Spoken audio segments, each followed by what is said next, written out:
বাইরে বাইরে বাইরে বাইরে কে লাগবে গেলাম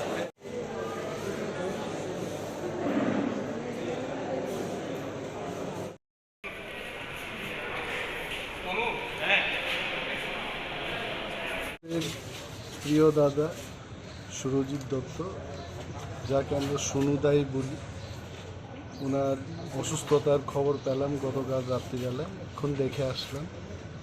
ডাক্তাররা সমস্ত কিছু চেষ্টা করছেন এবং ইশারা দিয়ে উনি কথাও বলেছেন।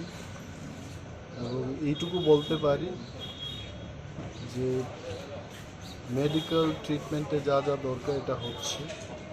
শুনলাম যে এয়ার লিফটিং করে আগামীকাল নিয়েও যাওয়া হবে ওনাকে, বাট উনি ইশারা দিয়ে কথা বলছেন।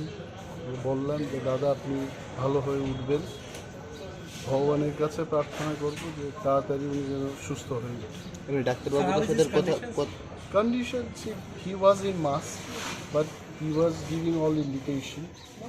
And when I said that you are okay, you will be all right within 2-3 days, he was also giving his signal that I am strong and then I'll be all right.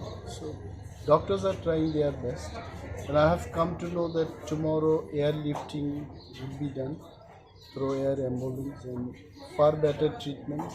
The family members will try.